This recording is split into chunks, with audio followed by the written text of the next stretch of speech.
إن الحمد لله نحمده ونستعينه ونستغفره ونؤمن به ونتوكل عليه ونعوذ بالله من شرور أنفسنا ومن سيئات أعمالنا من يهده الله فلا مضل له ومن يضلله فلا هادي له وأشهد أن لا إله إلا الله وحده لا شريك له وأشهد أن محمدًا عبده ورسوله أرسله بالحق بشيرا ونذيرا وداعيا إلى الله بإذنه وسراجا منيرا أما بعد فإن خير الحديث كتاب الله وأحسن الهدي وهدي محمد صلى الله عليه وسلم وشر الأمور محدثاتها وكل محدثة بدعة وكل بدعة ضلالة وكل ضلالة في النار أعوذ بالله من الشيطان الرجيم بسم الله الرحمن الرحيم فأراه الآيات الكبرى فكذب وعصى ثم أدبر يسعى فحشر فنادى فقال أنا ربكم الأعلى فأخذه الله نكال الآخرة والأولى. عن عبد الله بن مسعود رضي الله عنه قال رسول الله صلى الله عليه وسلم لا يدخل الجنة من كان في قلبه مثقال ذرة من كبر فقال رجل إن الرجل يحب أن يكون ثوبه حسنا ونعله حسنا قال إن الله تعالى جميل يحب الجمال الكبر بطر الحق وغمط الناس رواه مسلم. আলহামদুলিল্লাহ, প্রশংসা আল্লাহ সুবহানাহু ওয়া তাআলার জন্য যে আল্লাহ রাব্বুল আলামিন এর অশেষ মেহেরবানিতে এক সপ্তাহ পরে মহান রব পুনরায় আমাদেরকে তার গৃহে আসার তৌফিক দিয়েছেন। সেজন্য সেই মহান রবের শুকরিয়া আদায় করি। তিনি যত বড়, তার প্রশংসাও তত বড়। আমরা অন্তরের অন্তঃস্থল থেকে বলি আলহামদুলিল্লাহ। দরুদ ও সালাম বর্ষিত হোক বিশ্ব মানবতার মুক্তির দূত, যিনি পৃথিবীর বুকে এসেছিলেন সুসংবাদদাতা এবং সতর্ককারী হিসেবে। আমরা সংক্ষিপ্তভাবে তার প্রতি দরুদ প্রেরণ করি, বলি আল্লাহুম্মা সাল্লি আলাই আল্লাহুম্মা বারিক আলাই। সম্মানিত উপস্থিতি, আপনাদের সম্মুখে কোরআনুল কারীম সূরা আন-নাজিয়া এর 20 থেকে 25 নম্বর আয়াত উপস্থাপন করেছি। সেই সাথে সহিহ মুসলিমের 91 নম্বর হাদিস উপস্থাপন করেছি। এর উপর ভিত্তি করে সংক্ষিপ্ত সময়ে কিছু কথা বলার চেষ্টা করব ইনশাআল্লাহ। কোরআন এবং হাদিসের আলোকে আজকের সংক্ষিপ্ত আলোচনার বিষয় অহংকার কাকে বলে, অহংকার কত প্রকার এবং অহংকারী ব্যক্তির বৈশিষ্ট্য। শিরোনামটা আবার বলে দিচ্ছি, অহংকার কাকে বলে, অহংকার কত প্রকার এবং অহংকারী ব্যক্তিদের বৈশিষ্ট্য। অত্যন্ত গুরুত্বপূর্ণ আলোচনা বলে আমি মনে করি। আজকের আলোচনা শুনে আমরা যেন এই বিষয়গুলি আমল করতে পারি। আল্লাহ সুবহানাহু ওয়া তাআলা আমাদের সেই তৌফিক দান করুক। আমরা বলি আল্লাহুম্মা আমিন। অহংকার হলো হককে বাতিল মনে করা এবং মানুষকে হেয় প্রতিপন্ন করা। কোরআন এবং হাদিসের আলোকে অহংকারকে তিন ভাগে ভাগ করা হয়েছে। অহংকার হচ্ছে তিন প্রকার। এক নম্বর হচ্ছে আল্লাহ সুবহানাহু ওয়া তাআলার সাথে অহংকার, দুই নম্বর হচ্ছে নবী রাসূল বা আম্বিয়া কেরামের সাথে অহংকার, তিন নম্বর হচ্ছে মানুষের সাথে অহংকার। তো প্রথমে আসি আমরা যে আল্লাহর সাথে অহংকার। পূর্ববর্তী কাফের, বিশেষ করে ফেরাউন, এরপরে নমরুদ, হামান বা পূর্ববর্তী বড় বড় কাফেররা বেশিরভাগই আল্লাহ সুবহানাহু ওয়া তাআলার সাথে অহংকার করেছিল। যেমন ফেরাউন আল্লাহর সাথে অহংকার করেছিল। আল্লাহ সুবহানাহু ওয়া তাআলা সূরা নাজিয়ার 20 থেকে 25 নম্বর আয়াতে এর একটা বর্ণনা তিনি দিয়েছেন। আল্লাহ রাব্বুল আলামিন বলেন, فأراه الآية الكبرى فكذب وعصى। অর্থাৎ মুসা আলাইহিস সালাম আল্লাহর পক্ষ থেকে 9টি মুজিজা কাকে বলে? এটা আল্লাহর পক্ষ থেকে বিশেষ ক্ষমতা, যেটা অলৌকিকভাবে ঘটিয়ে থাকে, এটা আল্লাহর পক্ষ থেকে এসে থাকে। তো মুসা আলাইহিস সালামকে আল্লাহ রাব্বুল আলামিন প্রায় 9টির মতো মুজিজা দান করেছিলেন। তো এই 9টি মুজিজা, অলৌকিক ক্ষমতা, প্রায় সব মুজিজাই, বেশিরভাগ মুজিজাই ফেরাউনের সামনে মুসা আলাইহিস সালাম উপস্থাপন করেছিলেন। কিন্তু ফাকাযযাবা, ফেরাউন কি করেছিল? সেগুলোকে মিথ্যা প্রতিপন্ন করেছিল। শুধু মিথ্যা প্রতিপন্ন করে ক্ষান্ত হয়নি, ফেরাউন ওয়া আসা, মুসার দেওয়া নির্দেশিত পথকে সে অমান্য করেছিল। একটা বড় মুজিজা সেটা ছিল মুসার হাতে লাঠি ছিল। এই লাঠি মুসা আলাইহিস সালামকে আল্লাহ বলতেছেন যে তোমার লাঠি নিক্ষেপ করো। লাঠি নিক্ষেপ করার পরে সেটা সাপে, বিরাট বড় সাপে পরিণত হয়েছিল। মুসাও ভয় পেয়ে গেছিল। আল্লাহ সুবহানাহু ওয়া তাআলা বলেছেন, মুসা ভয় পেও না, সেটাকে আবার ধরো। আবার ধরলে লাঠিতে রূপান্তরিত হলো। তো বিশাল বড় একটা মুজিজা। এই যে সাপ, লাঠিতে সাপে পরিণত করা বা একটি লাইটে পরিণত করা, এটা আল্লাহর পক্ষ থেকে বিশেষ একটি মুজিজা দিয়েছিলেন।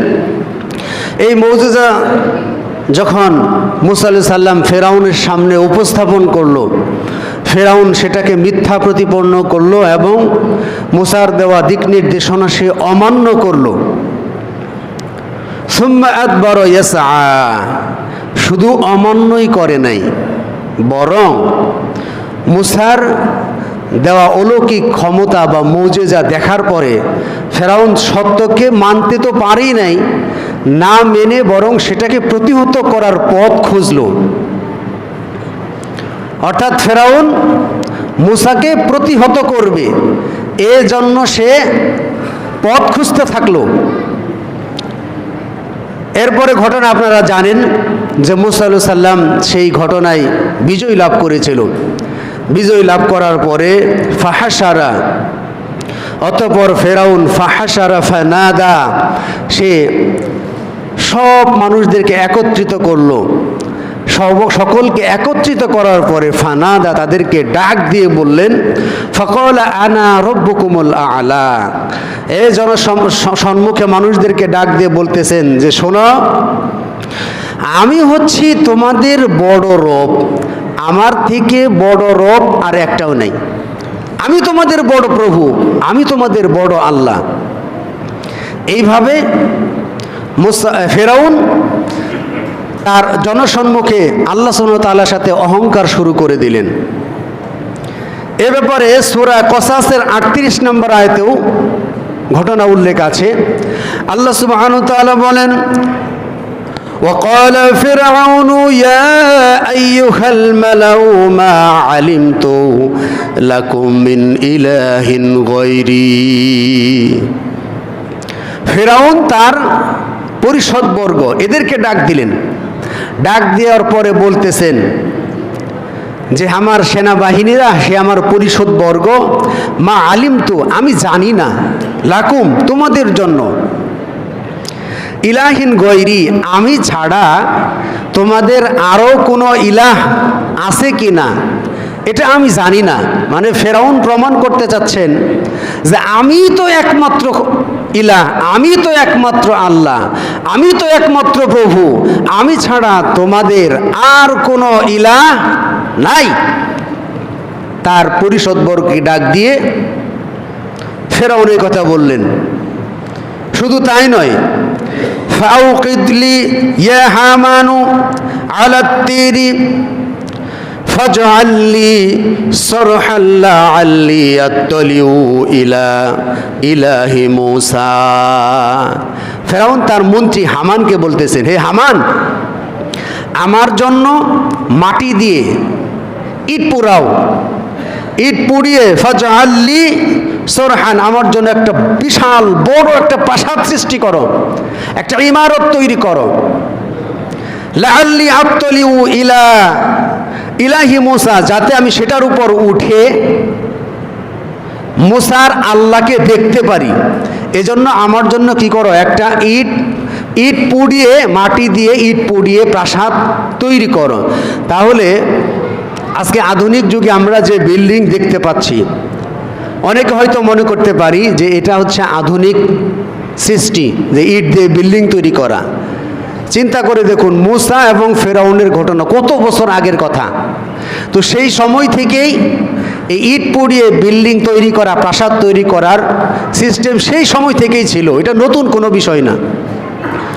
এরপরে ফেরাউন বলতেছেন, ওয়া ইন্নী লাআযুন্নুহু মিনাল কাযিবিন, নিশ্চয় আমি লাআযুন্নুহু, আমি ধারণা করি যে মূসা হচ্ছে মিথ্যাবাদীদের অন্তর্ভুক্ত। মানুষ একটা প্রবাদ বাক্য বলে না, যে যার মনে যা লাভ দিয়ে উঠে তা, এরকম একটা কথা বলে, যার মনে যা ফাল দিয়ে উঠে তা, বা যা যে যেরকম ও আরেকজনকে ওই রকমই মনে করে। তো ফেরাউন হচ্ছে চরম মিথ্যাবাদী, শুধু মিথ্যাবাদী না, বড় আকারের মিথ্যাবাদী, যে নিজেকে আল্লাহ দাবি করে, যে আল্লাহ সম্পর্কে মিথ্যা রচনা করে। এ হচ্ছে সব থেকে বড় মিথ্যাবাদী। অথচ সে বলতেছে, নিশ্চয় আমি ধারণা করি বা আমি ধারণা করছি যে মূসা হচ্ছে মিথ্যাবাদীদের অন্তর্ভুক্ত। মূসা মিথ্যাবাদী না ফেরাউন মিথ্যাবাদী? বিষয়টা হচ্ছে যে একটু আগে বললাম, যে হচ্ছে সত্যিকারের মিথ্যাবাদী, যে কথায় কথায় মিথ্যা বলে, এই মিথ্যাবাদী আরেকজনের মিথ্যাবাদী মনে করে। ও তো নিজেই মিথ্যাবাদী, ও আরেকজনকে কি করে, মিথ্যাবাদী মনে করে। ও মনে করে আমি যেরকম ও ওই রকমই। তো এই হচ্ছে এই ফেরাউনের চরিত্র। নিজে হচ্ছে চরম মিথ্যাবাদী, সবচেয়ে বড় ধোঁকাবাজ, সবচেয়ে বড় প্রতারক, মিথ্যাবাদী। সে আবার আরেকজনকে মিথ্যাবাদী বলছে, একজন সত্যবাদীকে কি করছে, মিথ্যাবাদী মনে করছে।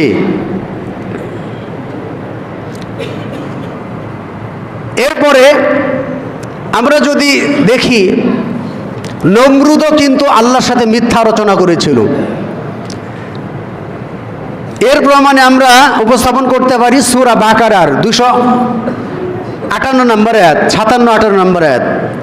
আমাদের রাসূলকে আল্লাহ সুবহানাহু ওয়া তাআলা জানিয়ে দিচ্ছেন, আলাম তারা ইলাল্লাযী হাজা ইব্রাহিমা ফি রাব্বিহি আন আতাহুল্লাহুল মুলক। নবী, আপনি কি তাকে দেখেন নাই? মানে আল্লাহ রাসূলকে আল্লাহ বলতেছেন, আপনি কি সেই ঘটনা, আপনাকে কি অবহিত করা হয় নাই যে যাকে আমি আল্লাহ রাজ্য ক্ষমতা দিয়েছিলাম? অর্থাৎ এখানে নমরুদ এবং ইব্রাহিম আলাইহিস সালামের ঘটনার কথা বলা হচ্ছে। ইযু ক্বালা ইব্রাহিম রাব্বিয়াল্লাযী ইউহয়ী ওয়া ইউমীত। এই নমরুদ আর ফেরাউন তর্ক করতেছে যে আমি হয়তো বড় আল্লাহ, আমি ছাড়া আর কে এত বড় আল্লাহ আছে, আর কে আছে? তখন ফেরাউন নমরুদের সাথে ইব্রাহিম আলাইহিস সালাম তর্ক করতেছেন। তো ইব্রাহিম বলতেছেন, আমার আল্লাহ তো সেই আল্লাহ যিনি মানুষকে জীবিত করেন এবং মৃত্যু দান করেন, যিনি জীবিতকে মৃত করতে পারেন এবং মৃতকেও জীবিত করতে পারেন, এ হচ্ছে আমার আল্লাহ। তখন নমরুদ বলতেছেন, ক্বালা আনা উহয়ী ওয়া উমীত, নমরুদ বলতেছে আমিও জীবিত করতে পারি, আমিও মৃত করতে পারি। তো ইব্রাহিম আলাইহিস সালাম তাকে বললেন যে আপনি কিভাবে জীবিত করেন, কিভাবে মৃত করেন? তখন নমরুদ দুইজন লোক নিয়ে আসছো জেলখানা থেকে, দুইজন লোক জেলখানা থেকে নিয়ে আসার পরে একজনকে হত্যা করে দিল আর আরেকজনকে বাঁচিয়ে দিল, মানে ছেড়ে দিল। এখন নমরুদ বুঝাতে চাইল একজনকে আমি হত্যা করে দিলাম এর মানে আমি তার মৃত্যুদণ্ড দিলাম, আমি তাকে মেরে ফেললাম, আর আরেকজনকে বাঁচিয়ে দিলাম মানে জেলখানা থেকে মুক্ত করে দিলাম, এর মানে আমি তার জীবন বাঁচিয়ে দিলাম। এইভাবে আমি জীবিত করি, মৃত করি। বুঝতে পারছেন সবাই? এবার ইব্রাহিম আলাইহিস সালাম বলতেছেন ক্বালা ইব্রাহিমু فإن الله يأتي بالشمس من المشرق فأتي بها من المغرب فبهت الذي كفر। এবার ইব্রাহিম আলাইহিস সালাম শক্ত করে ধরছেন যে তুমি যদি এটা বলে থাকো যে তুমি জীবিতও করো মৃতও করো, তাহলে আমার আল্লাহ তিনি এমন এক সুনিপুণ সৃষ্টিকর্তা, আমার আল্লাহ সুবহানাহু ওয়া তাআলা প্রতিদিন এই সূর্যকে পূর্ব দিগন্ত থেকে পশ্চিমে অস্তমিত করেন। অর্থাৎ সূর্য তো পূর্ব দিক থেকে আল্লাহ উঠান আর পশ্চিমে আল্লাহ সুবহানাহু ওয়া তাআলা এই সূর্যকে অস্তমিত করেন। তো তুমি যদি সত্যি সত্যি রব হয়ে থাকো, তুমি যদি সত্যি আল্লাহ হয়ে থাকো, তাহলে তুমি এক কাজ করো, আগামীকাল এই সূর্যকে পশ্চিম দিক থেকে উঠাবে আর পূর্ব দিগন্তে অস্তমিত করবে। তুমি এটা করে দেখাও দেখি তুমি কত বড় আল্লাহ হইছো। ফাবুহিতাল্লাযী কাফার। এরপরে নমরুদ হতদম্ব হয়ে গেল, নমরুদ লজ্জিত হয়ে গেল, হতদম্ব হয়ে গেল। এটা তো সে পারবে না। সে কি পারবে সূর্যকে পূর্ব দিক থেকে পশ্চিম দিক থেকে উদিত করে পশ্চিম দিকে উদিত করে পূর্ব দিকে অস্তমিত করতে ফেরাউন নমরুদ পারবে? পারবে না। এবার ধরা খেয়ে গেছে, সে হতদম্ব হয়ে গেল এবং চুপ করে রইল। এরপর আল্লাহ সুবহানাহু ওয়া তাআলা বলেন আল্লাহু লা ইয়াহদিল কওমাজ যালিমিন। আল্লাহ সুবহানাহু ওয়া তাআলা এই জালিমদেরকে হেদায়েত দেয় না। কারণ ছিল জালেম, সবচেয়ে বড় জুলুমকারী, তাকে আল্লাহ সুবহানাহু ওয়া তাআলা হেদায়েত দিবে না, এটা আল্লাহ স্পষ্ট করে বলে দিলেন।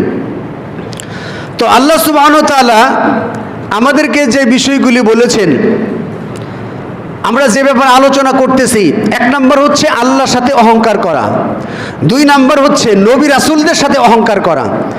এর প্রমাণে সূরা মুমিনুন 47 নম্বর আয়াত আল্লাহ সুবহানাহু ওয়া তাআলা বলেন ফাকালু আনুমিনু লিবাশারাইনি মিসলিনা ওয়া কওমুহুমা লানা আবিদুন। অর্থাৎ মুসা আলাইহিস সালাম এবং তার ভাই হারুন আলাইহিস সালাম যখন ফেরাউনের সম্প্রদায়দেরকে দাওয়াত দিচ্ছিলেন, তাওহীদের দাওয়াত, দেখুন ফেরাউনের সম্প্রদায় কি বলেছিল। ফেরাউনের সম্প্রদায় বলল ফাকালু, তারা বলল আনুমিনু, আমরা কি ঈমান আনবো, লিবাশারাইনি মিসলিনা, আমাদের মতো, এই আমাদের মতো তোমরা দুইজন মানুষ, তোমাদের দুইজন মানুষ তোমরা, আর আমাদের মতো তোমাদের দুইজন মানুষদের প্রতি আমরা ঈমান আনবো। ওয়া কওমুহুমা লানা আবিদুন, যার সম্প্রদায় আমাদের দাসত্ব করে, মানে আমাদের কাজকর্ম করে, আমাদের রাজ্যে কাজ করে খায়, এই তোমাদের সম্প্রদায়ের লোক তো আমাদের কর্মচারী, আমাদের কাজকর্ম করে, আর তোমাদের মতো মানুষ এসেছে আমাদের কাছে তাওহীদের দাওয়াত দিতে, তোমরা তো আমাদের মতোই মানুষ, সুতরাং আমরা তোমাদের প্রতি ঈমান আনবো। এটা নবী রাসূলদের সাথে ফেরাউন সম্প্রদায়ও অহংকার করেছিল। এখান থেকে যে বিষয়টা বুঝার সেটা হচ্ছে সত্যের মাপকাঠি যে ব্যক্তি, সে কাজ করে খাক আর যত নিচু স্তরে তার জন্ম থাকুক, সমাজবাসী তাকে মেনে নিক আর না মেনে নিক, যত নিম্ন স্তরের মানুষ থাকুক, সে যদি আল্লাহর পথে চলে, কোরআনের পক্ষে বলে, হাদিসের পক্ষে বলে, আর তাকে যদি আমির বানিয়ে দেওয়া হয়, তাকে যদি নেতা বানিয়ে দেওয়া হয়, তার আনুগত্য করা ফরজ। এখন আমরা যদি মনে করি যে আমরা ওই সমাজের ওই যে নিম্ন অমুকের ছেলে অমুক, যার জমি জমাও নাই, যার ক্ষমতাও নাই, ধন সম্পদ নাই, কিচ্ছু নাই, তারে আমরা নেতা মানবো? মানে আমরা যদি এইভাবে অহংকার করি, তাকে আমরা আনুগত্য করব, তার আনুগত্য করব? তার তো বাপ দাদার কিছুই নাই, তার সম্পদও নাই, তার ক্ষমতাও নাই, তার কিছুই নাই। তাহলে আমাদের এই যে চিন্তা চেতনা আর ফেরাউনের কওমের চিন্তা চেতনার সাথে মিলে যাচ্ছে নাকি যায় না? মিলে যাচ্ছে। যদি ফেরাউন অভিশপ্ত হয়ে থাকে, ফেরাউন যদি পথভ্রষ্ট হয়ে থাকে অহংকার করার কারণে, তা আমরাও যদি আমাদের সম্প্রদায়ের, আমাদের সমাজের ছোট শ্রেণী, নিম্ন শ্রেণী, অসহায় গরিব মানুষ, ইনি যদি কোনো কথা বলে, তার কথাকে যদি অমূল্যায়ন করি, তার কথাকে যদি তুচ্ছ মনে করি, তাকে যদি বলে অমুকের কথা আমাকে ধরতে হবে, তাকে তো আমরা গুনার মধ্যেই ধরি না। এইভাবে যদি আমরাও অহংকার করি, আমাদের সাথে আর ফেরাউনের কাফেরদের সাথে কোনো পার্থক্য থাকবে না। তারাও অহংকারী, আপনিও অহংকারী।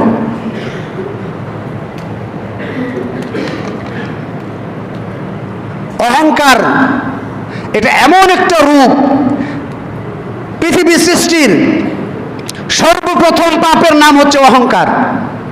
এই অহংকার করেই ইবলিস, শয়তান ইবলিসে পরিণত হয়েছে। অহংকারী তো তারাই যারা আল্লাহর ইবাদত করে না। এই মর্মে সূরা গাফির এর 60 নম্বর আয়াত উপস্থাপন করছি। আল্লাহ সুবহানাহু ওয়া তাআলা বলেন, ওয়া ক্বালা রাব্বুকুম উদউনি আস্তাজিব লাকুম ইন্নাল্লাযীনা ইস্তাকবিরুনা আন ইবাদাতি সায়াদখুলুনা জাহান্নামা দাখিরিন। আল্লাহ বলতেছেন, ওয়া ক্বালু রাব্বুকুম, তোমাদের রব বলতেছেন যে উদউনি, আমাকে ডাকো। আল্লাহ আমাদেরকে বলতেছেন তোমরা আমাকে ডাকো, আমার কাছে সাহায্য চাও, আমার কাছে প্রার্থনা করো, আমার কাছে দোয়া করো, আমাকে তোমরা ডাকো। আস্তাজিবু লাকুম, আমি আল্লাহ তোমাদের ডাকে সাড়া দেব, তোমাদের দোয়া কবুল করব, তোমাদের ডাকে সাড়া দেব, আমাকে ডাকো। তাহলে আল্লাহকে ডাকতে হবে। যে যত বেশি আল্লাহকে ডাকবে, যত আল্লাহর কাছে চাইবে, আল্লাহর কাছে সাহায্য চাইবে, আল্লাহ সুবহানাহু ওয়া তাআলা তাকে তত বেশি দান করবেন। এরপরে আল্লাহ সুবহানাহু ওয়া তাআলা বলেন, ইন্নাল্লাযীনা ইস্তাকবিরুনা, নিশ্চয়ই যারা অহংকার করে, আন ইবাদাতি, আমার ইবাদত করা থেকে যারা অহংকার করে, মুখ ফিরিয়ে নেয়, যারা আল্লাহর ইবাদত করে না, যারা আল্লাহর ইবাদত না করে মুখ ফিরিয়ে নেয়, আল্লাহ বলতেছেন সায়াদখুলুনা, অচিরেই আমি তাদেরকে প্রবেশ করাবো জাহান্নামা দাখিরিন, জাহান্নামে তাদের প্রবেশ করাবেন আল্লাহ সুবহানাহু ওয়া তাআলা ওই সমস্ত অহংকারকারীদেরকে। কিভাবে প্রবেশ করাবেন? দাখিরিন মানে অপমানিত করে, অপমান করে প্রবেশ করাবেন। কিয়ামতের দিন এক সম্প্রদায়, এই অহংকারী এক সম্প্রদায়কে আল্লাহ সুবহানাহু ওয়া তাআলা ঠুটের মধ্যে ভর দিয়ে, ঠুট আমরা পা দিয়ে হেঁটে যাই, পা দিয়ে হেঁটে যাই, কিয়ামতের দিন আল্লাহ সুবহানাহু ওয়া তাআলা ওই অহংকারী সম্প্রদায়কে ঠুটের মাধ্যমে হাঁটাবেন। কিভাবে হাঁটাবেন সেটা আল্লাহ জানেন। আমরা পা দিয়ে হেঁটে যাই, একটা ছোট্ট বাচ্চা মনে করেন 1 বছর বয়স হয় নাই, 6 মাস হয় নাই, এই বাচ্চার পা আছে কিন্তু সে হাঁটতে পারবে না, কারণ হাঁটার মতো শক্তি সামর্থ্য তার হয়ে সারে নাই, পা থাকতে পারে। সে যখন আল্লাহ সুবহানাহু ওয়া তাআলা যখন হুকুম হবে, যখন পরিণত বয়স হবে, তখন সে হাঁটতে পারবে।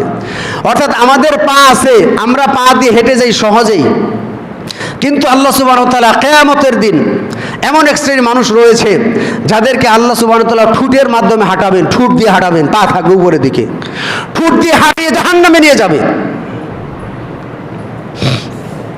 তাহলে এই আয়াত স্পষ্ট প্রমাণ করে অহংকারীদেরকে আল্লাহ সুবহানাহু ওয়া তাআলা জাহান্নামে নিবেন, অন্য ব্যক্তিরাও জাহান্নামে যাবে আল্লাহ নাফরমান, কিন্তু অহংকারীদের আলাদাভাবে অপমানিত করে জাহান্নামে নেবে। আল্লাহ সুবহানাহু ওয়া তাআলা সূরা লুকমান 18 নম্বর আয়াতে বলতেছেন, ওয়ালা তুসাইরু খাদ্দাকা লিন-নাসি ওয়ালা তামশি ফিল আরদি মারহা। আল্লাহ বলতেছেন লুকমান আলাইহিস সালাম তার সন্তানকে উপদেশ দিতে গিয়ে বলেছেন, আমার প্রিয় সন্তান শোনো, তুমি মানুষ থেকে তোমার মুখ ফিরিয়ে নিবে না। একজন মানুষ আপনার কাছে আসছে, যে কোনো প্রয়োজনে আসুক, আসছে, এখন আপনি অহংকার করে মুখটা ওদিকে ঘুরিয়ে নিলেন যে তার সাথে আপনি সময় দিতে আপনার ভালো লাগছে না, আপনি সময় দিবেন না। তো এইভাবে আপনি অহংকার করে তার থেকে আপনি মুখ ফিরিয়ে নিচ্ছেন। তো এখানে উপদেশ বলা হচ্ছে যে অহংকার করে তুমি মানুষ থেকে তোমার মুখটা ফিরিয়ে নিও না। ওয়ালা তামশি ফিল আরদি মারহা, আর জমিনে অহংকার করে হেঁটে চলো না, জমিনে এমনভাবে চলো না যে লোকে বুঝতে পারে যে তুমি অহংকার করে যাচ্ছ। জমিনে অহংকার করে হেঁটো না, চলো না। ইন্নাল্লাহ, নিশ্চয় আল্লাহ, লা ইউহিব্বু কুল্লা মুখতালিন ফখুর, নিশ্চয় আল্লাহ রব্বুল আলামিন, লা ইউহিব্বু, আল্লাহ ভালোবাসে না, কুল্লা প্রত্যেক, মুখতালিন ফখুর প্রত্যেক অহংকারকারীকে আল্লাহ সুবহানাহু ওয়া তাআলা ভালোবাসেন না। এই অহংকারকারী ব্যক্তি যেই হোক, যেই অহংকার করুক তার পতন অনিবার্য, সে অপমানিত হবেই। একজন আলেমও যদি অহংকার করে তার পতন অনিবার্য। তো যেই অহংকার করুক তাকেই আল্লাহ সুবহানাহু ওয়া তাআলা পছন্দ করে না, ভালোবাসে না। আল্লাহ সুবহানাহু ওয়া তাআলা অহংকারকারীদেরকে বলেন, ফাদখুলু আবওয়াবা জাহান্নাম খালিদিনা ফিহা, আল্লাহ বলতেছেন তোমরা জাহান্নামের দরজা দিয়ে প্রবেশ করো। ফালা বিসা মাসওয়াল মুতাকাব্বিরিন, অহংকারীদের স্থান কতই না নিকৃষ্ট। এই আয়াত প্রমাণ করে অহংকারীরা জাহান্নামে যাবে।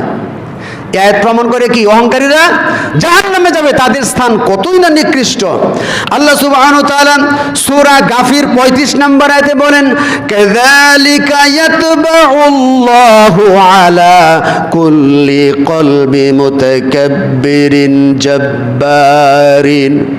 আল্লাহ বলতেছেন এভাবে আল্লাহ, ইয়াতবাউল্লাহ, এমনি ভাবে আল্লাহ সুবহানাহু ওয়া তাআলা প্রত্যেক অহংকারী দাম্ভিক লোককে আল্লাহ সুবহানাহু ওয়া তাআলা তার অন্তরে আল্লাহ রাব্বুল আলামিন মোহর মেরে দেন, পরে সে আর হেদায়েত পাবে না।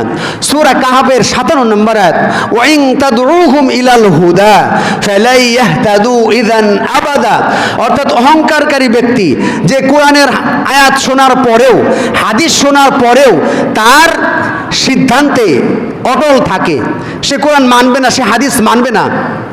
কোরআনে বলা হয়েছে গীবত করবে না, হাদিসে বলা হয়েছে গীবতকারী ব্যক্তি মৃত ভাইয়ের মাংস খাওয়া যতটা অপছন্দনীয় এর চেয়েও জঘন্য, কিন্তু উনি কি করবে, উনি গীবত করতেই থাকবে। মানে কোরআনের আয়াতের সে 5 পয়সা দাম দেয় না, হাদিসের 5 পয়সার দাম দেয় না। এই অহংকারী ব্যক্তিকে আল্লাহ সুবহানাহু ওয়া তাআলা হেদায়েত দিবে না। আল্লাহ বলেছেন সূরা গাফির 35 নম্বর আয়াত, আল্লাহ বলেছেন এইভাবে আল্লাহ প্রত্যেক, এখানে কুল্লু শব্দ দিয়ে আল্লাহ বলেছেন প্রত্যেক অহংকারী ব্যক্তির অন্তর, প্রত্যেক অহংকারী ব্যক্তিকে আল্লাহ সুবহানাহু ওয়া তাআলা কি করবেন, তার অন্তরে মোহর মেরে দেবেন। অন্তরে যদি কোনো ব্যক্তির মোহর মারা হয়ে যায়, কাউকে যদি আল্লাহ অন্তরে মোহর মেরে দেয়, তাকে কোরআনের আয়াত যতই শোনান, হাদিস যতই শোনান, সে ফিরে আসবে না। আল্লাহ বলেছেন ওয়া ইন তাদউহুম ইলাল হুদা, তাকে যতই ডাকো হেদায়েতের বসে, এদিকে আসেন, এদিকে আসেন, ইলাল হুদা ফালা ইয়াহতাদু ইযান আবাদা, আবাদা শব্দ দিয়ে আল্লাহ বলেছেন যে কখনো সে সঠিক পথে আসবে না, কারণ সে তার মতের উপর অবিচল, সে মনে করতেছে আমি যেটা করি ওটাই সঠিক। এ হচ্ছে অহংকারী। তাহলে অহংকারকারীর অন্তরে আল্লাহ মোহর মেরে দেন। অহংকার করা যাবে না, অহংকার থেকে তওবা করতে হবে। আমার কথা বুঝতেছেন আপনারা? অহংকার থেকে আমাদের তওবা করতে হবে। যদি আমরা অহংকারের উপর অটল থাকি, আমাদের অন্তরে আল্লাহ মোহর মেরে দিতে পারে। যদি মোহর মেরে দেয়, সর্বনাশ, আর হেদায়েত পাবো না। আল্লাহ সুবহানাহু ওয়া তাআলা সূরা কসাস 83 নম্বর আয়াতে বলেন, তিলকাদ দারুল আখিরাতু নাজআলুহা লিল্লাযিনা লা ইউরিদুনা উলুওয়ান ফিল আরদি ওয়ালা ফাসাদা। আখিরাতে আল্লাহ যাদেরকে জান্নাতে দিবেন, যাদের আবাসস্থল আল্লাহ সুবহানাহু ওয়া তাআলা জান্নাতে রেখেছেন, তাদের একটা বর্ণনা দিতে গিয়ে আল্লাহ সুবহানাহু ওয়া তাআলা বলেছেন, লা ইউরিদুনা উলুওয়ান ফিল আরদ, তারা জমিনে, পৃথিবীতে তারা এই উঁচু হোক, সম্মানের দিক থেকে, প্রভাব প্রতিপত্তির দিক থেকে উঁচু হোক বা বড় হোক, জমিনে ফাসাদ সৃষ্টি করে হলেও ক্ষমতা পেয়ে যাক, অথবা পথটা তার কি থাকুক, অবিচল থাকুক। তো এইভাবে যারা চিন্তা করে না যে আমার পৃথিবীতে কিছু থাক আর না থাক, আমি কোনো অহংকার করব না, সে আখিরাতের চিন্তা করবে।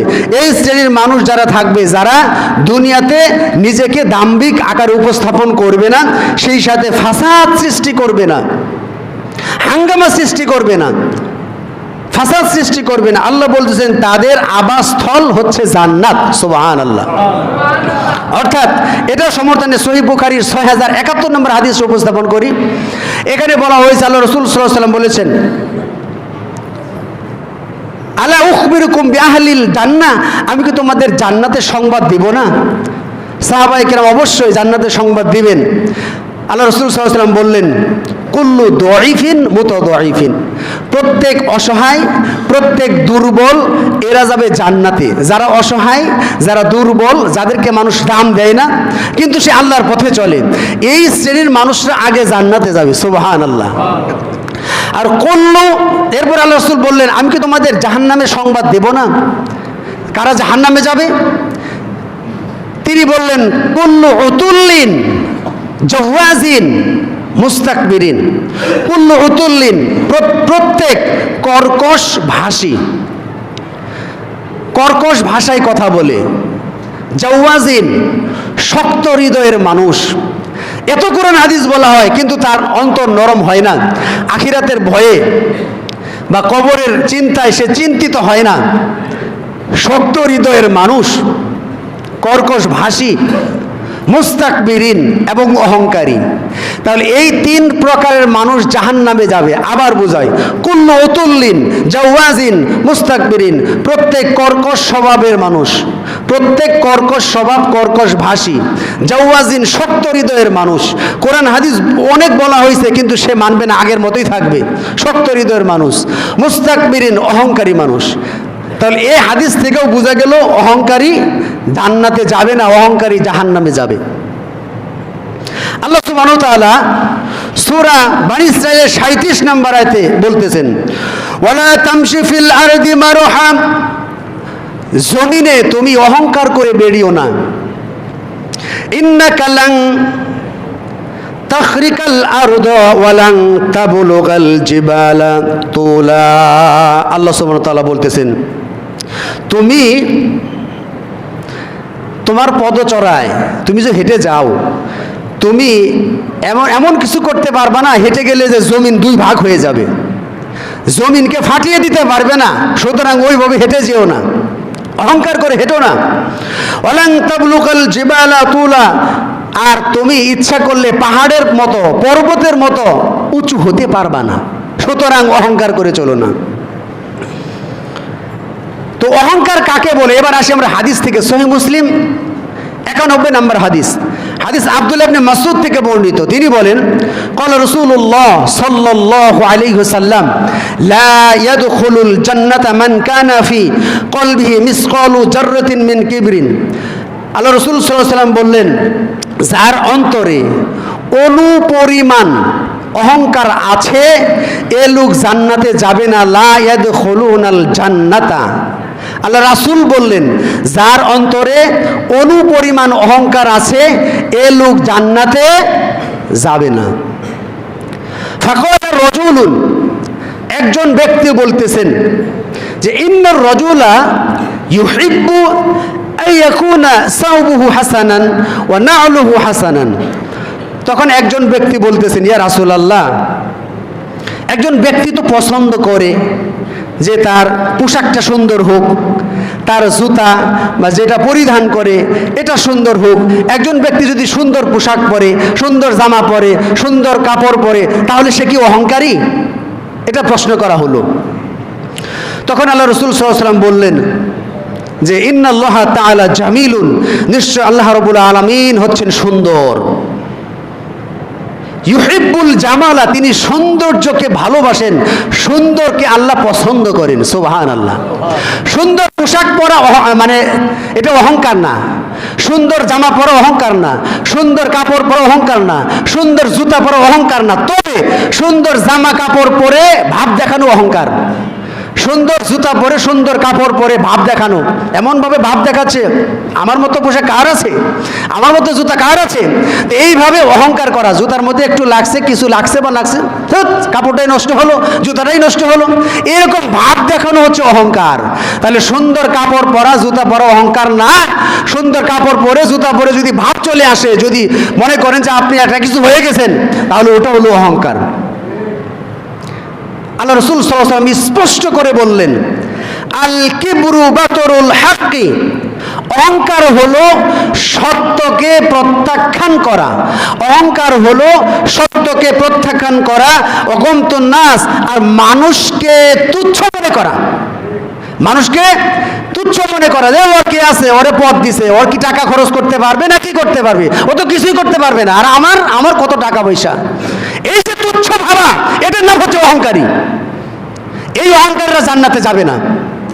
হাদিস সহিহ মুসলিম, মুহাম্মদ সাল্লাল্লাহু আলাইহি সাল্লাম বলেছেন, আবার সংজ্ঞায়িত করছি, অহংকার হচ্ছে সত্যকে প্রত্যাখ্যান করা। সত্যকে প্রত্যাখ্যান করা। আমার মতাদর্শের আলেম যদি তাবলীগে আসে, তাহলে আমি তাবলীগে উপস্থিত হই, আর আমার বিরোধী দলের মতের আলেম যদি যত কোরআন বলুক, যত হাদিস বলুক, আমি তাবলীগে উপস্থিত হই না। এ হচ্ছে অহংকারী। মতাদর্শের ব্যক্তি ওয়াজ করলে আমি সেটা শুনবো, আর আমার মতাদর্শের ব্যক্তি ওয়াজ যদি না করে সেটা শুনবো না। এই মন মানসিকতার মানুষ যারা, এরাই অহংকারী। অহংকারী পূর্ববর্তী সময়ে হাদিস সহিহ বুখারীর, এক ব্যক্তি সুন্দর জামা পরে, সুন্দর কাপড় পরে ভাব দেখিয়ে চলতেছে, স্মৃতি করে, মানে অহংকার করে চলতেছে। আল্লাহ সুবহানাহু ওয়া তাআলা এই ব্যক্তিকে জমিনে ধসিয়ে দিলেন, এবং সে কিয়ামত পর্যন্ত মাটির নিচে ডাবতেই থাকবে, চলতেই থাকবে। তাহলে অহংকারকারীর উপর আল্লাহ সুবহানাহু ওয়া তাআলা তৎক্ষণাৎ শাস্তি দিতে পারেন। সুতরাং অহংকার থেকে আমাদের ফিরে আসতে হবে। অহংকার হচ্ছে আল্লাহর চাদর, যারা আল্লাহর চাদর নিয়ে টানাটানি করে, এদেরকে আল্লাহ অপমানিত করবেন। সম্মানিত উপস্থিতি, সময় শেষ, এরপরে আমি সংক্ষেপে অহংকারীদের বৈশিষ্ট্য বলে শেষ করে দিই। অহংকারীদের কিছু বৈশিষ্ট্য আছে। এখন এই বৈশিষ্ট্যগুলি আমার মধ্যে আছে কিনা, এই বৈশিষ্ট্যগুলি আপনাদের মাঝে আছে কিনা, এটা একটু যাচাই করা দরকার। অহংকারীদের 8টা বৈশিষ্ট্য আমি উল্লেখ করব, শুধু বৈশিষ্ট্য, ব্যাখ্যা বলার সুযোগ নাই বলে আমি আমার আলোচনা শেষ করব ইনশাআল্লাহ। অহংকারীদের প্রথম বৈশিষ্ট্য হচ্ছে শ্রেষ্ঠত্বের মনোভাব।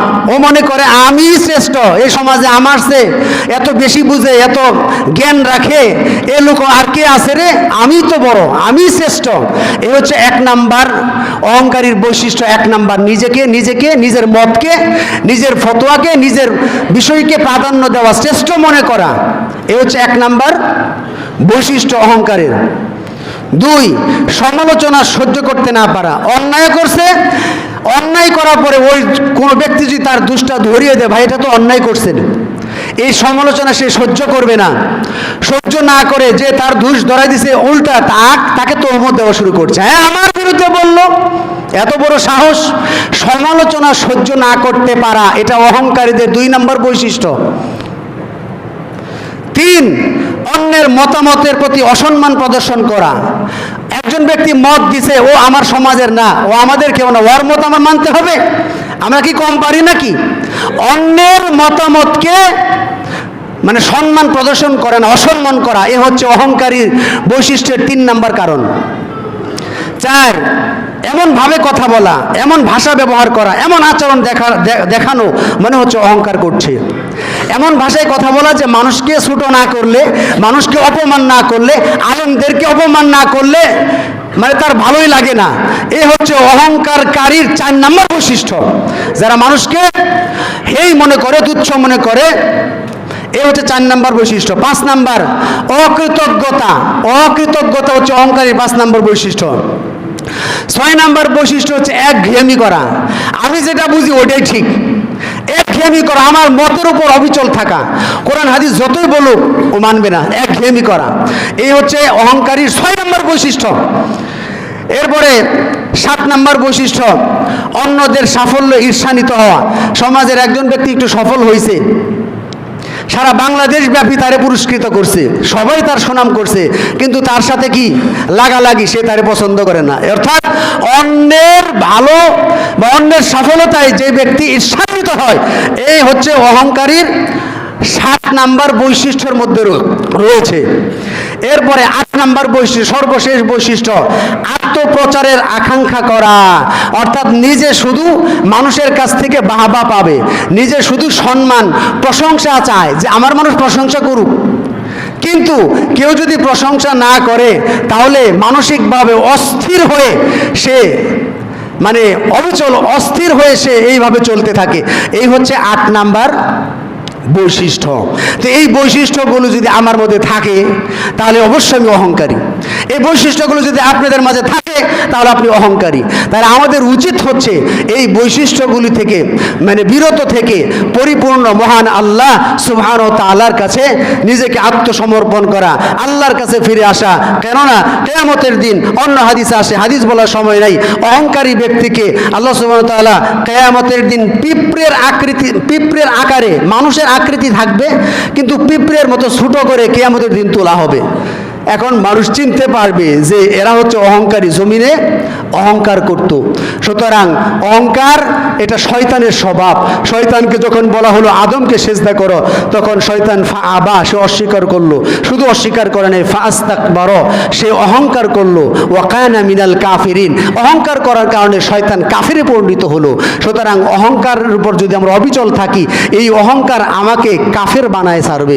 আসুন আমরা কিসের অহংকার করি? আমরা মাটির তৈরি মানুষ। আপনি মরলেও 3.5 হাত জায়গা, আমি মরলেও 3.5 হাত জায়গা, সবাই একই কবরে যাইতে হবে।